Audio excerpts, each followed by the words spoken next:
మీరు అధికారంలోకి రాగానే కేసీఆర్ వ్యతిరేక శక్తులు మీతో పాటు ధరణిలో అక్రమాలు బయట పెడతారు, ధరణితో భూములు కాజేసినవన్నీ బయట పెడతారు, మేడిగడ్డకు సంబంధించి ఎవరైతే తప్పులు చేశారో వాళ్ళని జైల్లో పెడతారు, ఫోన్ ట్యాపింగ్ లో ఎవరెవరైతే ఉన్నారో వాళ్ళందరినీ జైల్లో వేస్తారు. ఇటువంటి ప్రజలు భావోద్వేగాలతో ఉంటారు కాబట్టి ఖచ్చితంగా మీరు మీటింగ్ లో చెప్పినవి, ప్రభుత్వంలో అధికారంలోకి రాకముందు చెప్పినవి అన్ని భావించారు.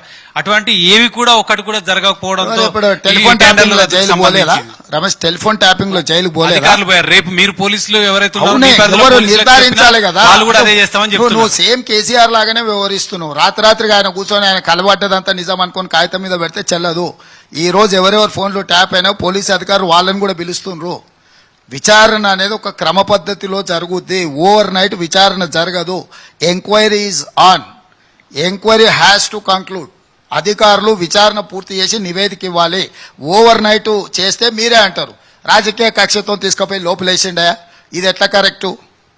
ఇప్పుడు మేము ఏదైతే చెప్పినామో మేడిగడ్డ చెప్పినామా, జ్యుడిషియల్ ఎంక్వైరీ ఉందా, ఎన్డీఎస్ఏ రిపోర్ట్కు ఆర్డర్ చేసినామా, విద్యుత్ కొనుగోళ్ల మీద మేము ఆరోపణ చేసినాం, జ్యుడిషియల్ ఎంక్వైరీ ఆర్డర్ చేసినామా? ఈరోజు టెలిఫోన్ ట్యాపింగ్ విషయంలో ఆల్రెడీ అధికారులను విచారణ చేసి ఎవరెవరైతే ఎఫెక్టెడ్ పార్టీ ఉన్నారో పోలీసు అధికారులు వాళ్ళని పిలిపించి మీకేం నష్టం జరిగింది, మీకేం కష్టం వచ్చింది, మీరు వచ్చి ఫిర్యాదు చేస్తారా అని చెప్పి ఎంక్వైరీ జరుగుతుంది కదా. సో ఈరోజు మేము చెప్పిన ప్రతి మాటకు మేము కట్టుబడి ఉన్నాము.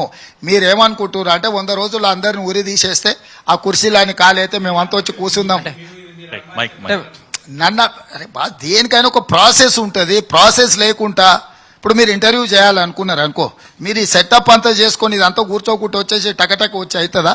ఈరోజు ఏ ప్రాసెస్ అయినా రేపు భవిష్యత్తులో ఆ విచారణ ప్రతిబంధకం జరగకుండా ఉండడానికి విచారణ జరుగుతుంది.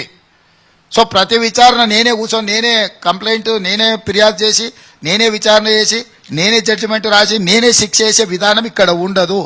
మన దేశంలో కసబును కూడా కళ్ళ ముందల కసబు AK-47 పెట్టి కాలు చంపిండు కదా, కసబును ఉరి తీయడానికి ఎంత సమయం పట్టింది? కసబ్ లాంటి ఉంటే రాజ్యాంగంలో ఒక ప్రొవిజన్ ఉంది, తన వాదనలు వినిపించుకోవడానికి, విచారణ చేయడానికి, ఆధారాలను పోలీసులు నిర్ధారించడానికి. కసబ్కే ఉన్నప్పుడు కేసీఆర్కి వెసులుబాటు ఉండదా?